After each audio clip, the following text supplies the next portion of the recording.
Today we're going to look at the feared Indian punch dagger.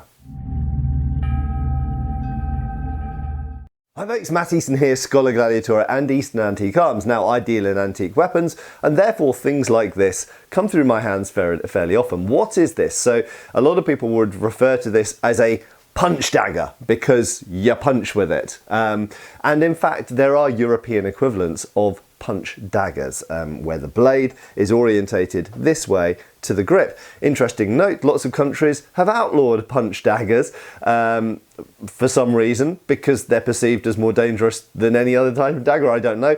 But in the UK, punch daggers are illegal unless they're antique. Antiques are exempt. So this is over 100 years old, this is exempt. And this is a type of Indian punch dagger called a katar. Now, a katar is in fact an incredibly important subcategory of Indian weapons. They come in a variety of types and sizes and styles, both decoratively and also functionally. Were carried by various different people, including the Sikhs, the Marathas, the Rajputs, loads of different people. So pretty much carried all over India. And their origin is somewhat obscure. It probably originates around the 15th, 16th century. So a similar time that a lot of the Indian swords that we're most familiar with come into use, at the same kind of time as the Mughal invasions of India and the Mughal kind of expansions. Now I've got a couple of other examples here, but they are all approximately similar and share similar features with each other. You'll see that the example below here is essentially a more high status, should we say, or a richer person's version than this one. This is a basic one. Let's have a look at the basic one for a second. So you'll see first of all that it's defined by one-piece steel construction. Now in fact, not all of them were made as one piece, and these were probably fabricated not as one piece. They were forge welded together out of several pieces. So usually you'll have two strips here, you'll have crossbars here, and you'll have a blade, and those things are brought together in various different ways. Now in fact, if we look at earlier examples, and not always earlier but sometimes later examples from particular regions, for example the Tanjore type, then you'll notice that sometimes a blade is actually riveted via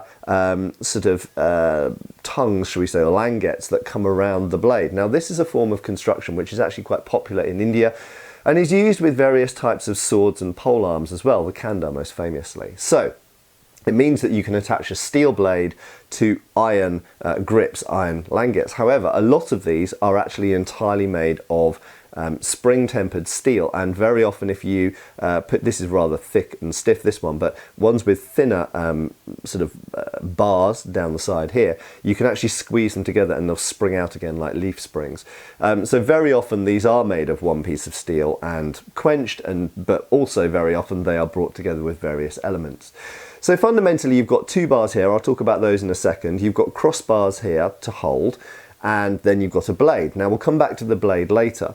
So the fundamental interface between the user and the weapon is this grip and these bars.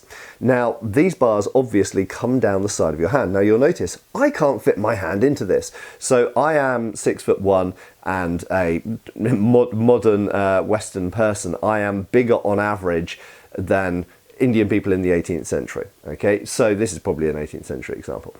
So therefore my hands are somewhat bigger and I would have to stick one finger outside. Now that's not a disaster. In period, these were probably, if not made for the individual, they were made in a variety of sizes, and an Indian person would go to the sword and knife dealer and they would pick up a few katar until they found one that suited their hand and they would buy it. For a rich person, having one made by a special maker, then it would be made to fit them. So this fundamentally is too small for my hand, but if you happened to inherit one or win one in battle, in a duel, or be given one as a present, and it was too small for your hand, it's not a disaster. You just put three fingers through, leave the little finger on the outside. I mean, theoretically you could do it the other way around, but it's much more comfortable if you put the top three fingers through, leave the little finger outside, and it's still completely usable and completely functional. So even if you get an antique example like this, where it's too small for your hand, don't despair, you can grip it like that and still use it. Now, These two bars fundamentally come down the side of the arm, and there is some anecdotal evidence from art that sometimes these were actually bound to the arm as well, but usually they weren't, because obviously you don't walk around with a dagger in your hand. You want to be able to access this and use it and then put it away again. So pretty much those give some degree of security and stiffness, security to the grip. If you didn't have these bars coming down here, that grip would be very easy to flop around and turn around, so that when you hit a resisting target, and we'll talk more about that in a second, it might twist in your grip and you'd lose the energy, possibly even injure yourself. So those bars are very useful for stability and security in the grip. Also, they can be used defensively. Now, this is really interesting. I grabbed the one where I can actually fit my hand inside. And again, there is evidence from art of this being done, of those bars being used. If you've ever seen a tonfa or side-handled baton being used to defend against a baton or a stick, or a knife even, you'll get the idea. So by having these bars on there, you can actually defend with those bars and block and then follow up with your own thrust. So as well as having stability to the grip, which I think is their principal purpose, they do also have the secondary purpose of potentially protecting your hand as well. And we know that sometimes people did have fights with these against each other, so both people would have a kata. So very often if the thrust is coming in, for example, you could parry the thing off and then return with your own attack, and having that bar there protects your hand and your wrist and your veins and your tendons to some extent from the other person's blade. So it's a really, really clever design and incredibly simple, and they're not really that difficult to make. As I say, some of these are forged out of one piece of steel or forge welded, so they end up as one piece of steel, but very often you see rivets at the end here. So these bars that go through, you can actually see they come with holes through each end, and that's how they're secured. These bars themselves, if you'll say, I'll grab this example again, they come in various forms. They can be fairly straight, they can be swollen in the middle, they can have ribs on them, they can have balls on them. These are all stylistic differences. Functionally, they're pretty much the same, but different groups of people, for example, the Maratha or the Sikhs, who were around in India at the same time, often had different artistic styles to differentiate themselves. And so one particular sort of subculture might have a certain style and another subculture might have another certain style. And there are some of these which are identifiable to particular groups. There are certain styles which we know they are, for example, Maratha. However, the lot of them we don't really know, or rather the research is at a rather sketchy and primitive standard, and we could do to learn more about the different styles of these different kata and how they associate with different people. Now let's talk a little bit about use of these, wearing of these, and the blades of these, because those are all super interesting and related things. So I've got another example here, which I haven't shown you guys yet, which is very, well, not super rare, but quite rare, for having the original scabbard or sheath. Okay, now you will notice that this is constructed a lot like Indian sword scabbards of the time. It's probably an original, well, certainly 19th century, could even be older. Essentially, it's wood wrapped with fabric. Sometimes that was wood wrapped with leather. Obviously, because in India you've got Muslim people, you've got Hindu people, so they tended not to use cow leather or pig leather. They tended to use donkey leather. So most Indian sword scabbards, if they have leather on them, it's very often donkey leather. However, this one is velvet, and this was originally red velvet, and it's rather worn now, as you can see, but you can still see what it was, and it has a rib around here. Now that rib is common to Indian scabbards, and I should also say it's common to medieval European scabbards as well. We find the same thing in medieval Europe. And the idea is that this is worn in a sash. So if you have what's called a cummerbund, essentially wrapped around your middle, you shove your dagger and your sword into it. Now just briefly, just a brief diversion, what type of sword am I talking about? I am talking about one of these, the standard, so not everyone carried this model of sword, but this is a talwar, or talwar, and this is pretty much the most common Indian sword from the 16th century onwards. It seems to have become popular under the Mughals in the 16th century and then became pretty much the standard Indian sword all over India. But it's not the only type of Indian sword. We also find things like Susan Pata and Pata and Kanda and various other Patisa and various other swords. So there's a lot of sword variety in India. If you want to study swords, you could just study Indian swords. It's an amazing and very complex field of study. But the talwar was definitely the most common, but certainly by the 18th century, possibly by the 17th century, it was a very, very common. And by the 19th century, it was absolutely the most common type of Indian sword. So, if you're an Indian person, let's say in the 18th century in the Sikh Empire, for example, then you're wearing a cummerbund around here, okay? You have a talwar pushed through your sash or suspended by belts, but that was another way of wearing it. And then on the other side, or in the front usually, you have your scabbarded katar, dagger. So this pairing of sword and dagger is obviously something that we find throughout history across cultures. If you look at the samurai, you've got the tachi and the tanto, and then later on the katana and the wakizashi. If you look at medieval Europe, knights carried a sword, an arming sword or a long sword usually, with a dagger on the other side, usually a rondel dagger, a basilard, or a bollock dagger or something like this. So this is very, very common throughout history across the world to have a sword and a dagger. Even Roman officers had a gladius and a pugio. So this was also common in India, so to have a talwar and to have a dagger. And this was absolutely the most common type of dagger. Okay, now, putting the delicate scabbard aside for a second, this is actually Wootz bladed. I don't think you'll be able to see the pattern on screen. Oh, you will. There we go. You can hopefully just about see the Wootz pattern in here. So that's interesting because it illustrates yet again that this is not made of one piece of steel, although it ends up being one piece of steel. So that is a Wootz blade forge welded to essentially a standard steel or iron hilt, if you want to call it that. You'll also notice again, this is too small for me to really fit my hand into. My forefingers don't really, my fist doesn't really fit into there, but I can hold it by sticking my little finger below. And you'll also notice that the crossbar has different shapes. So this one is a very angular V. This one is a big curve, and they're different shaped blades. We'll come back to the blade in a second. And equally, this is more similar to the other one. This one's a shallow V, and very different to that. And also the crossbars are very different shapes on those as well. So they vary quite a lot from region to region. And this is a narrower blade. However, there is something we commonly find with the blades of katar, although they can be wider, narrower, longer, shorter. One thing we find with a lot of type, except for one type I'll come back to in a second, is that they have a reinforced tip. Let's try and get the camera to focus on the tip there. Is it going to do it? It's struggling. Hopefully you can see well enough that it really wants to focus on my face. Is a reinforced tip that is thick, like an arrowhead or like a spearhead. This other example here, not quite so much difference, but still quite thick here. Okay, reinforced tip. And this one is really exaggerated, really, really fat reinforced tip.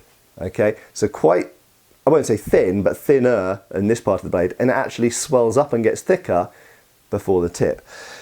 So what does that mean? What does that tell us? Well, if we look throughout history, again, we could look at Japanese naginata and yari, certain types of dagger as well that you find, certain types of tanto that you find in Japan. We could look at European rondel daggers and certain types of basilard.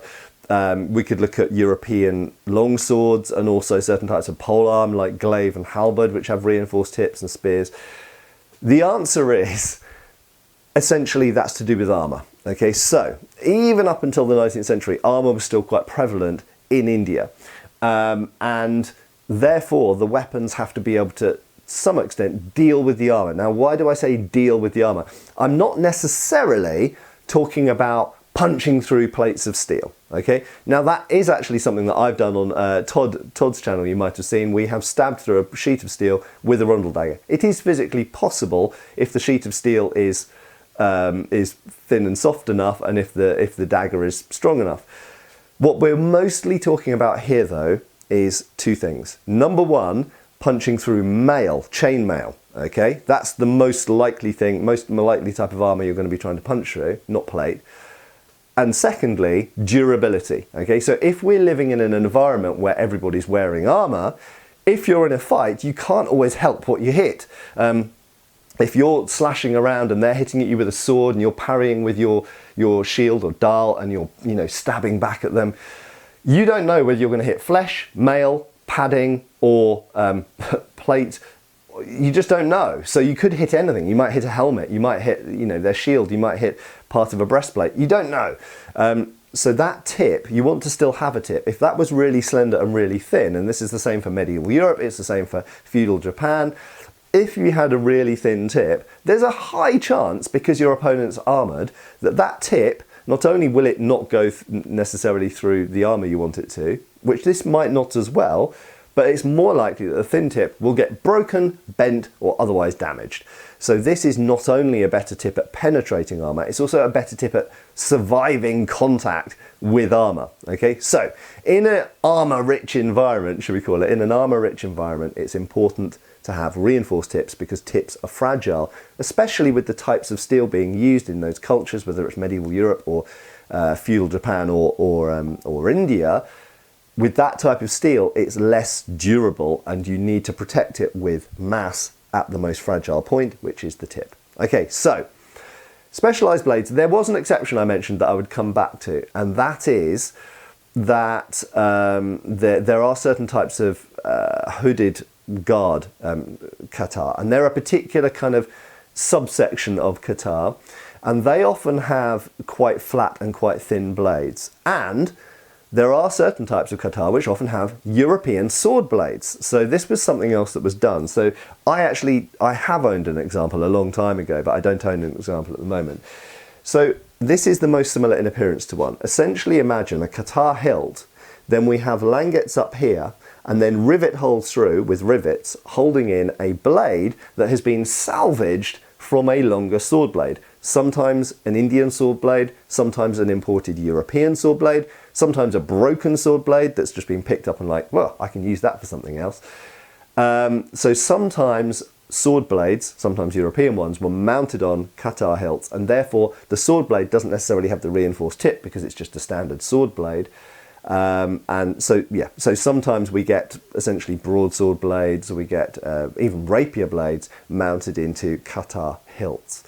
And also the final thing I touched on there was the hooded guard. So the hooded guard katar is a particular type. I think it's earlier, generally speaking. So they were still making them, I think, for tourists in the 19th century.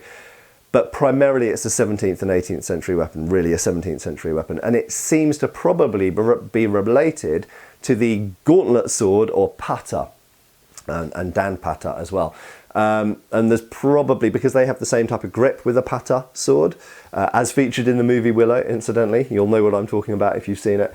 And there's probably a developmental relationship, probably in the 16th, 17th century, between those early katar and those early pata, and they probably just diverged in different directions. But they tend to be more like sword bladed rather than dagger bladed. And I also just want to finish up by reminding you that there is therefore a strong parallel between Indian katar and medieval and Renaissance European rondel daggers. Okay, so what you think about medieval and European rondel daggers, them being a backup weapon to a sword and being useful against armour and being used in armour to stab in the gaps between armour and possibly even punch through mail and padding, that's the same for these. Okay, so they came to a different design solution, but there are certainly some things in common between European rondel daggers and Indian katars.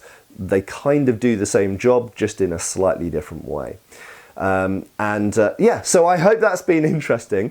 Indian katars are actually not difficult to find. If you get into antique collecting, you can find basic Indian katars for not an awful lot of money. Obviously more fancy ones, they start to get more and more expensive the more fancy they get.